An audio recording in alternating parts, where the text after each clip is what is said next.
I'm, oh,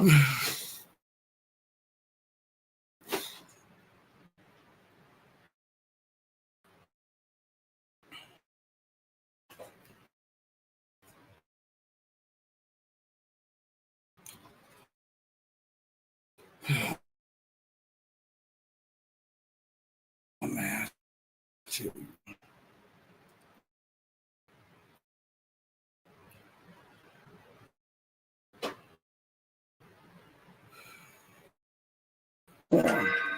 Everything. If we're live, give me a second, everybody.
Um, if everybody's hearing me, give me 1 second because my dashboard is messing up.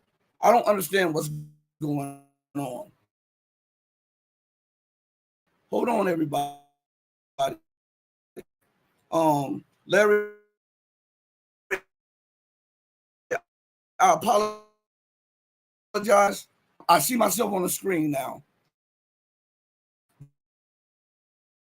Provider, the internet provider, and they said we have excellent. They even shot a boost through the system to make sure the show would go right. And it took me about 15 to 20 minutes to even access my dashboard. I'm not moving, so they're freezing me. It took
everybody.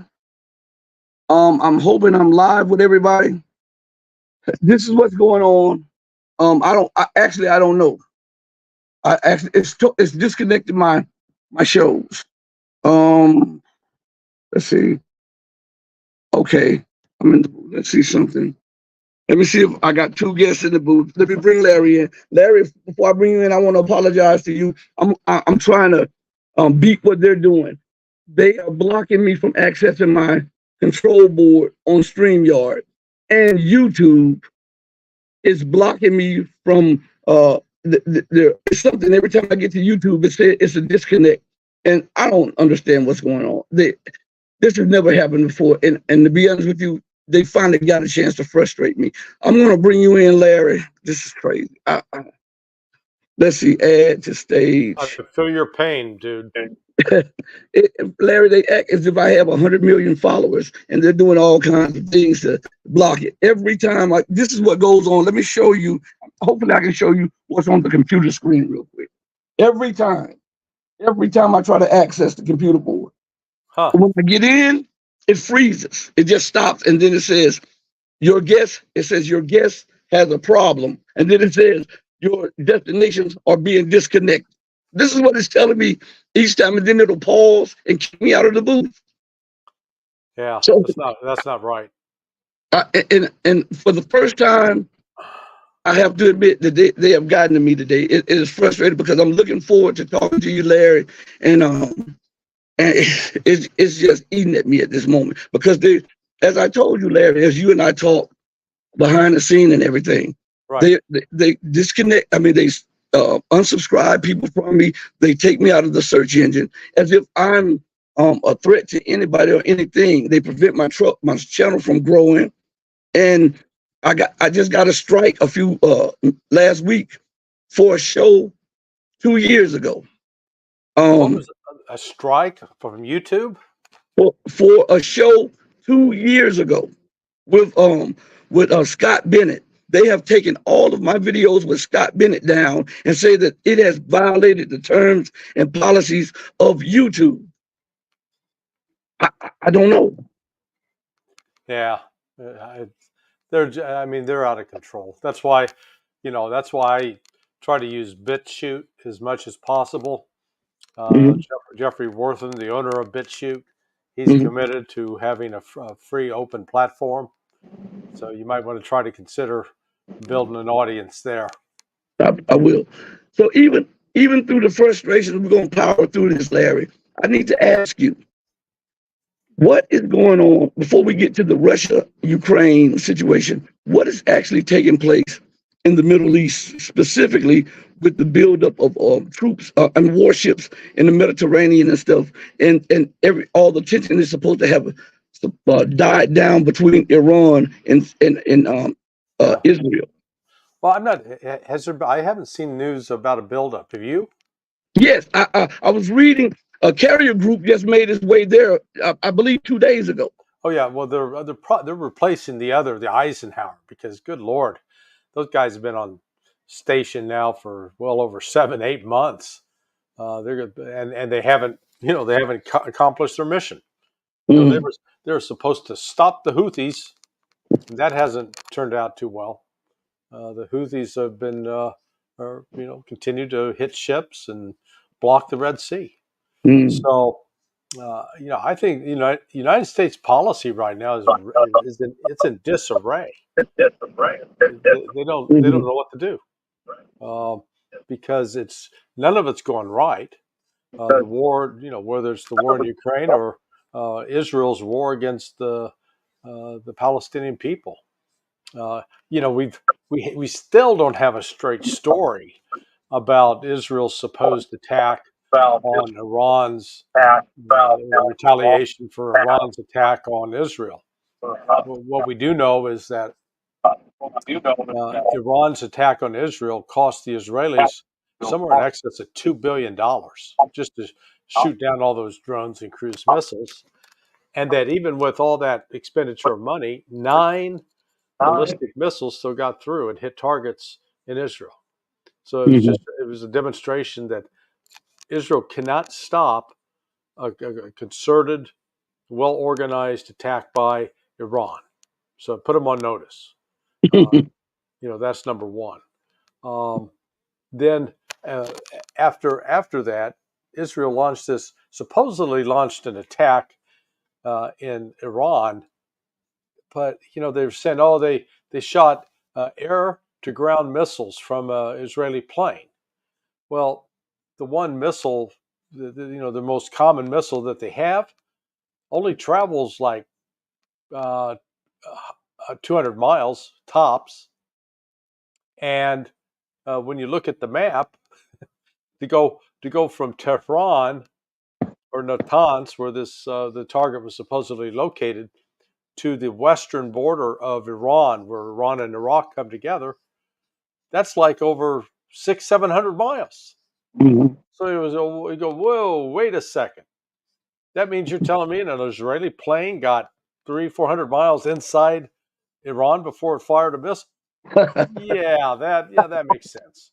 That didn't happen. And so, we don't have a straight story about what happened. You've got, Cy Hirsch wrote this piece claiming that that's what happened, and that's just nonsense. It didn't, because Israel doesn't have any kind of missile in its inventory that it can fire from a plane that's going to travel 1,000 miles. Sorry, they just don't have it. So something else was going on. This was a lot of behind-the-scenes activities with the United States, the Russians, the Chinese. We still don't have a good, clear picture. A lot of that, what Cy Hirsch and everybody else was talking about, it didn't make sense to me. And I was wondering, how could Israel penetrate so deep in Iranian territory without being picked up on those new radars that they have? And it was not a sound story to me. But do you think, because if we look at, and I'm not just trying to discredit Cy Hirsch, but if we look at his last few stories, do you believe that people are feeding him false information?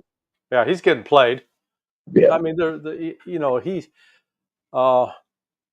Cy used to have a better, I'll call it bullshit detector.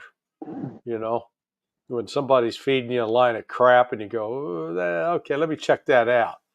He's not doing that anymore. And in fact, I wrote to him, and he's mad at me now because I said, hey, Cy, you're getting played. These people they're lying to you, and you're just writing what they're telling you. And he said, oh, you don't know that, So sometimes you try to tell people. It's what happens when some woman with her brand new baby said, "Oh, isn't this cute?" And you want to say, "That's the ugliest damn kid I've ever seen." You can't say that. It may be true, but you can't say that. Or like, "Honey, do I look fat in this dress?" Certain times when you tell the truth, you get yourself into trouble. So, that's what it's just.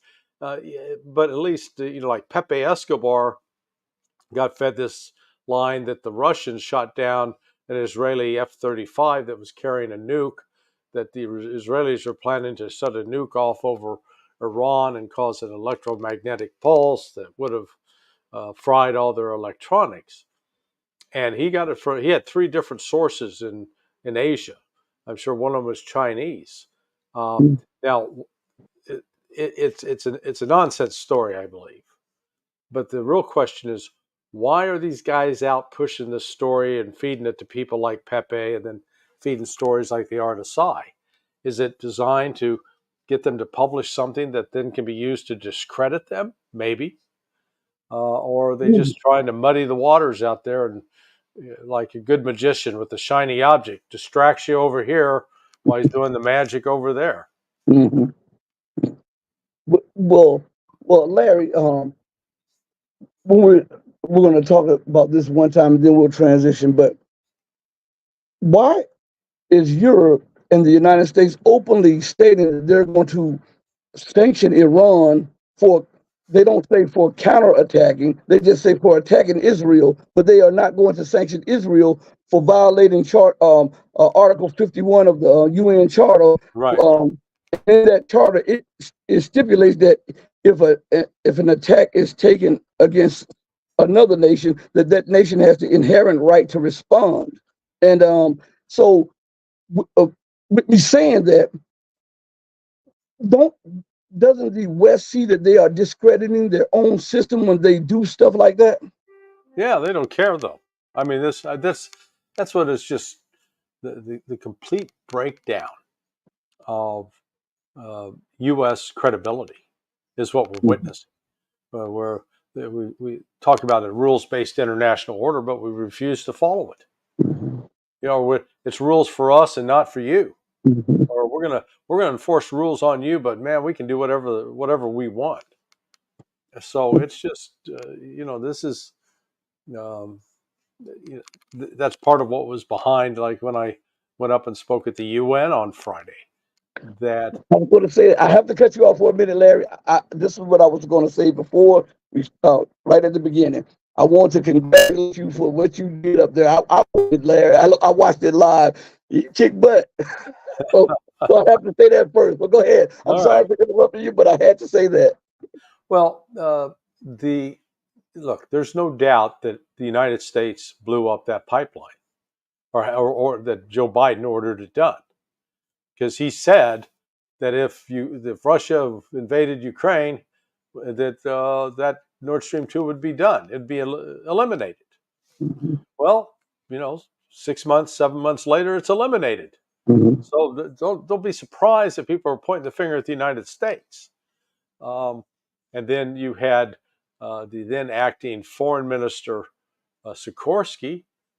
He sent out a tweet. There was still Twitter back then, not X, which I'll come back to that in a second.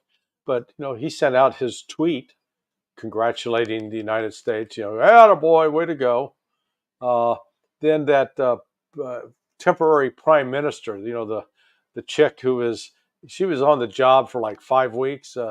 Liz Truss, that's it, Liz Truss. She sent a text message. Oh, way to go. More attaboys. Um, so I want to give you a new way because everyone's trying to figure out how to pronounce X or Twitter. So think of the letter X, and like when you put XI for she in China, it's pronounced like SH, right? Mhm. She. Uh, so my thought is let's just take the T off of Twitter, put the X in front of it, Schwitter, or get rid of the TW, then it'd be even better. Sorry. You know, Larry, Larry, with the joke, I'm thinking about everything that is happening. Why aren't more people, these so-called journalists, these so-called respected brains around the world, why aren't they informing the powers that be and the deep state that your policies are antagonistic toward the very people that you look for to buy your debt? And when you antagonize China and you owe China $1 trillion+ and you antagonize China and China supplies 95% of all your goods on your shelves and you Yeah. antagonize China and they're your largest trade partner and your largest investor, that's not good business for the empire and that's not good business for the American Republic. Yeah. I mean, there's um, it is just a fundamental lack of respect that on the part of the United States, it's arrogance. It's um, it's just such a rude way of living that we can go out and tell every other country in the world what to do. I mean, it's really um, uh, it's sort of I'll call it racist uh, for what it is. Not I know that term sometimes overused, Yeah. but to go in and try to tell the Chinese that no, you got to stop making so much stuff, and you got to stop trading with Russia, and you got to say. I mean, you know, it's like somebody comes into your house. It starts telling you how you got to cook and what you got to eat, and you know, You'd put up with that for about 30 seconds, and you say, "Hey, get the hell out! Get out! Don't come back. You're not coming back. You're not invited." So I mean, that's how we deal with people that came in and mistreated us and abused us. Why do we think that countries won't react the same kind of way? And China is, you know, normally on a state visit, like when someone like Blinken, the Secretary of State, shows up, you send your top people out to the airport to greet him. Well, they sent they sent like uh, the guy that drives the mayor of some small city out to greet Blinken. Okay, that was the welcome. When he left, they didn't send anybody. I mean, they could have sent the guy who's responsible for picking up, Xi Jinping's dog poop. When the dog out walking, the dog picks up. They say, "Hey, guy, go out and say goodbye to Blinken." They didn't do that. He was out there with just the U.S. ambassador to China. And I bet that U.S. ambassador to China is going, "Man, what are you doing to me? This is lonely out here. Nobody will talk to me. They hate me." So the United States has convinced itself that it's got to go to war with China. After we finish going to war with Russia, that's not going too well. So I don't know what these people are thinking. The logic, let's talk for a second about this whole Nord Stream pipeline. You go back even under Donald Trump. Hey, we can't have Germany buying all of its natural gas from Russia. That'll make it dependent on Russia. Why? Well, it's cheap natural gas. They're not buying it from us. We got to make it so that they have to buy it from us. Oh, okay. That's the game. So we destroy that pipeline. It doesn't destroy Russia's source of income as far as they're still pumping natural gas. They're just going to have to deliver it in a different way. Maybe put it on trucks or put it on ships, and it's going to get diverted, and that's going to add cost to it. So yeah, their natural gas is going to become more costly for people like Germany, which is what happened. And when you got rising costs on something that's really a necessity, like heating your home, running your factory, that raises the cost. That sets off an inflationary spike. And lo and behold, Germany's economy is in trouble. It's not doing well. Well, Russia's doing just fine, because they got like I said, that we didn't destroy the source we didn't set their gas fields on fire. Instead, those gas still coming out of the ground. It's just getting diverted. And there's some middlemen making a lot of money as a result of this. Well, you got to step back and say, what the hell was the United States thinking? And I've been talking to a couple of people who are educated, smart investors, but they're dumb as a rock on this stuff because they're convinced, oh yeah, we have to, and let's cut off that oil from Iran too. So the game is the mask is off. What this is about is the United States wants to tell everybody else in the world what to do, and we want to control everything that's going on in the world. And if they don't do it our way, we might bomb you. Yeah. Well, but now over to Russia. America continues to provoke Russia. NATO continues to provoke Russia. As a matter of fact, they're planning a massive war game. You see, Germany, for the first time since World War II, has deployed troops close to Russia's borders. And as the reality of the collapse of the Ukrainian armed forces for the fourth time, sets in, it seems like there are absolutely no adults in the room, whether it's in Brussels, Paris, Berlin, London, or Washington, D.C. And it looks like that they have become so desperate that they're willing to take the world to the brink of war just to prevent Russia from winning. But if you go into Ukraine and Vladimir Putin has already told you what would be the response of Russia, then there will be no winners. Yeah. Well, Russia's well on its way to winning this thing. Yeah. That's becoming apparent with each passing day. And Ukraine's in a death spiral. They um, they're not in a situation where they have more people between the ages of 18 and 30 that they can drag into the military.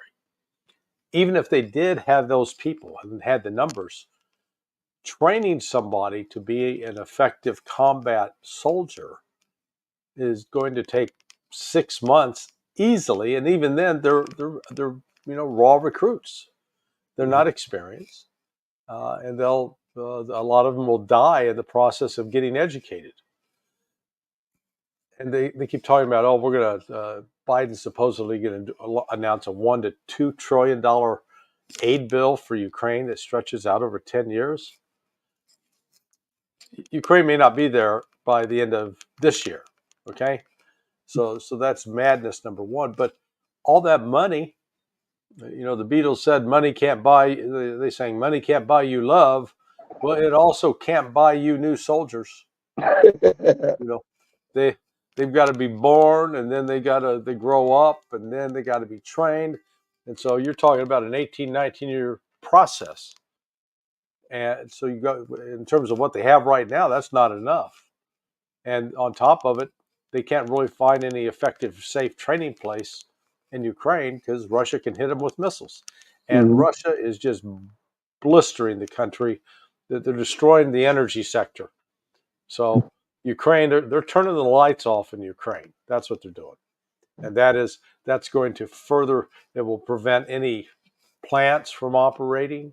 It will present whatever defense industry they have left. It's going to be shut down. So it's just, like I said, read the tea leaves. You can see this coming. I don't think they're just turning the lights off in Ukraine. I think they're turning the lights off in the United States and Europe also, because these two entities continue to invest money, taxpayers' money, into a war that they cannot win, and the sanctions that they are implementing are self-defeating sanctions. Yeah. Especially when you look at the United States has announced that they are thinking about sanctioning Russia's supply of nuclear fuel to the United States. Well, common sense tells you will be the one that's hurt because it's efficient, it's cheap, and it supplies 25 to 30% of all power in the United States. So to sanction that would mean higher costs for people in the United States. Why don't they sit? These people have degrees. This is what I'm saying, Larry. They have degrees. They have these think tanks. Why don't they sit down and think about these things before they put these policies into place? Yeah, well, that's it. They're not. It's not being thought through, or they're making some assumptions that, um, frankly, are not turning out to be true.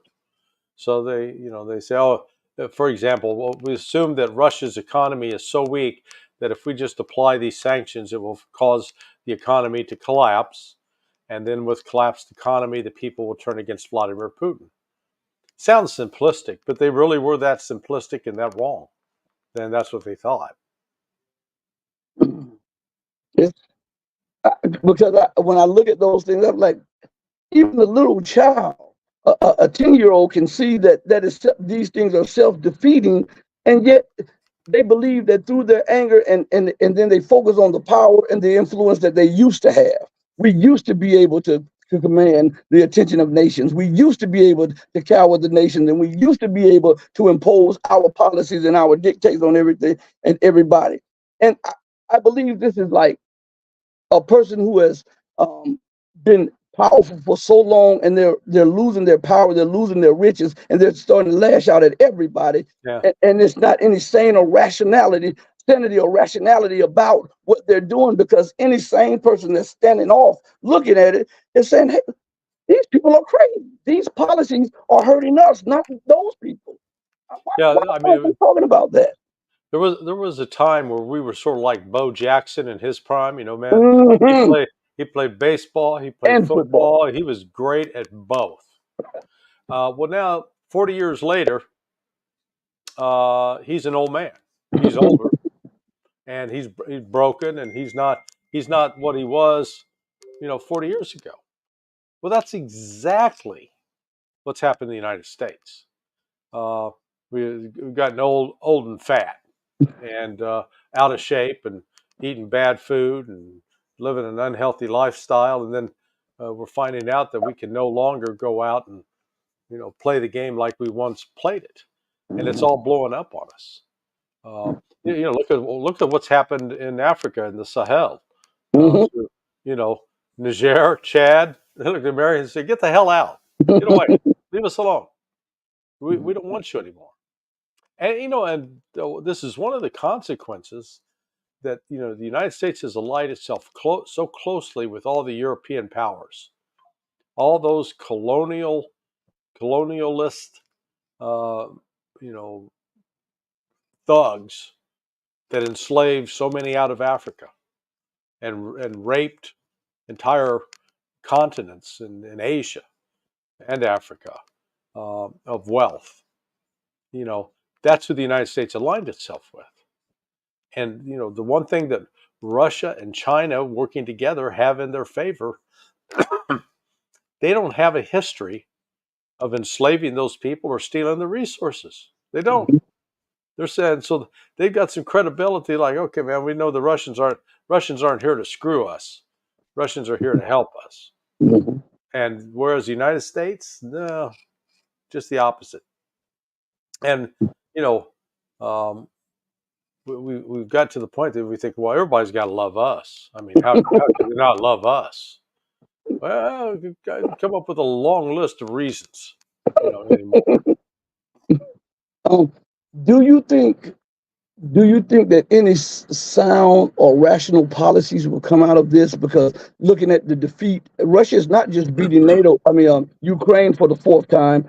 Yeah. They're beating NATO and the United States for the fourth time. Do you believe that the United States will take heed? There will be some sober minds in Washington, and we can't leave out the UK because they're hawkish too. And sober minds in London. Do you believe that they No, will not take this on the chin? no. This is like dealing with a degenerate drug addict or alcoholic. Okay, they've got to crash, hit rock bottom, and only then, in some cases, people come to their senses and say, "Oh man, I need help. I can't keep doing this. I'm going to die." And then that's where they'll start the road to recovery. But others hit that and go, "No, I'll just keep doing the same damn thing and kill myself." And that's where I think the West is headed. We're so fixated on what's going on overseas when our own country internally is crumbling. When you look at the level of criminal violence and the fentanyl deaths and the failure of the education system, and particularly as it affects minorities. I mean, good God, in Baltimore, they're talking about 96, 95% of the kids, and we're talking black kids, can't read and do math at grade level. And it's like, oh, okay, no big deal. Good God, that shouldn't be allowed. And but it's not a simple matter of just pumping more money into schools. I mean, one of the problems has been the complete breakdown of the heterosexual family. Yes. And it's not just affecting black families. We've witnessed this thing now over the last 84 years, going back to like 1939, 1940. There were more married couples who were black than married couples who were white, as a percentage of the population. Uh, and black families back then were strong. Had mom and dad, and they, Mhm. despite all the racist laws and exclusions and persecutions that took place. And then we get into the 60s and 70s, and the welfare programs create incentives where, you know, men could not stay with their children, Mhm. and encouraged women not to have men in the house. Well, and then we used to think that was just a black thing, but it's also now a white thing. I mean, it's a people thing. It's not black or white. It's all Mhm. people. And we see a growing number of youth. They're growing up. They're having babies, unmarried, and they don't have any kind of family support structure, you can only do that for so long before your society starts to collapse in and Yeah. on itself. Yeah. And Absolutely. don't pretend, these people pretend that no big deal. It's a big deal. And um, but instead of that, we're worrying about trying to see how many billions of dollars we can spend in Ukraine supporting Zelensky's cocaine habit. And Larry, on that subject, I often say on this platform, whenever you two will allow me to get on it,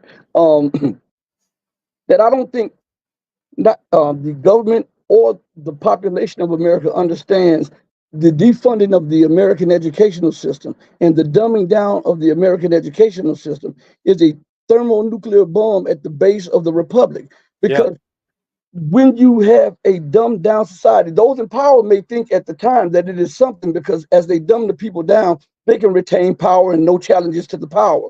But they don't think that, okay, these people are the future politicians, future lawyers, future scientists, future doctors. And if you dumb them down and you take away from their educational system, what you get is the mess that you have today: violence, divide, yeah, a culture shock. You have the gender neutral. Well, I can go into the bathroom today and say that I'm a cat, or I yeah, can come back yeah, yeah, tomorrow and start talking about, hey, I'm trisexual. The madness of this, when you play with the educational system, you are destroying your nation because it is proper education which guides and enlightens you and it civilizes you. It takes you from being a savage and puts you on the road of progression. But those in power are so greedy for power and money that they will use you and the masses and discard you, not realizing that this is for a season and it'll come back and bite you with the collapse of the American Republic. right. Yeah, yeah. No, we're headed for. I think we're headed for some bad times. I don't see how this ends well. Mm-hmm. And um, but it's out of that kind of suffering usually that you have to go through something like that in order for the change to come about. Mm-hmm. You know. Yeah. And just before I want to get two more questions in, Larry, if that's okay. Yeah. But I want to say this beforehand. I was thinking about my children. I have one of my kids is autistic. That's the only one that has ever gone to public school. Uh huh. My all of my other children, they were all started reading before they were 2 years old. Hmm. My son, my 20-year-old son, he can take a computer apart and put it back together and program it and do everything. Never been to a public school before. Right. Um, my children, they can do calculus and trigonometry because the effort that my wife and I put into it, we know that that's the future. We know that that's going to be a representation of us. So we put so much into that. But Right. when you take them to the public school today, it's a fashion show.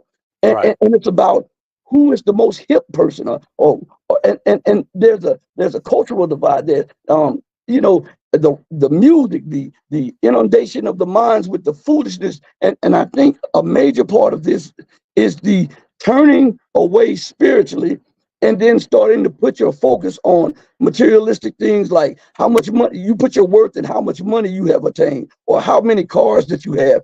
You don't put your wealth into how valuable I am to society, how valuable I am into my community. And I think that is a big problem in Yeah. today's society. Yeah. No, it's just um, we're seeing a trend that basically dehumanizes people. We support the collectivization, treating people as a collective, not as individuals. And so when you lose that concept that an individual is special, that and the foundation of it was enshrined in the Declaration of Independence when Jefferson wrote, "We hold these truths to be self-evident that all men are created equal, and that they are endowed by their Creator with certain inalienable rights." In other words, every person has been endowed by God with specific rights, and therefore you must respect that person.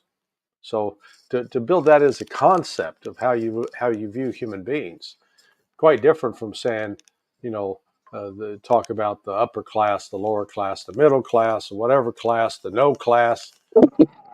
You know, that it's easy once you put people into a mass. You don't have to worry about the effects of on one person. And yet, it's when you come to grips with the damages that are done in war or through economic, job loss, such. When you look at the specific damage it does to a person, and then how that affects the persons around that person, then you begin to understand. We got to take care about what we do, and we're not taking care. Yes. And before I let you go, Larry, what do you think? Do you believe that NATO will eventually, because of the collapse of the lines, the line of contact in Russia, do you believe that NATO will eventually start deploying troops to Western Ukraine? And if so, what will be the ramifications of that? No, I don't think they will, because I think they'll understand at that point. If they take that step, then they're going to be a step closer to war with Russia, and they can't hang. They don't have the ability to do that. Russia's too strong, too powerful. So no, I don't see that happening. Okay. I said one last question, but I got Larry. Oh man, you liar! Okay, yeah, yes. But Larry, listen. Do you believe that the United States is really preparing to stoke war with China? I have Yeah. to ask this question Oh, because absolutely. Yeah, absolutely, dude. This is we got it. I listened to John Mearsheimer. I like John. I think he's a very smart guy. But when he gets talking about China and what we, the United States, got to do to control China, it's like, wait a second. We're trying to tell the Chinese what they can and can't do in the immediate territory around their country. We don't let anybody tell us what to do in Mexico and the Caribbean and Cuba and Dominican Republic, Haiti. Hey, it's our backyard. We're going to do what we want. You butt out. It's called the Monroe Doctrine. Well, so here we are trying to tell the Chinese how to take care of matters in their own backyard. And last I checked, the Chinese, they haven't been out invading other countries. They didn't bomb Iraq, they didn't bomb Afghanistan, they didn't bomb Syria, they didn't bomb Libya. They didn't send troops into Panama. They didn't go into Somalia.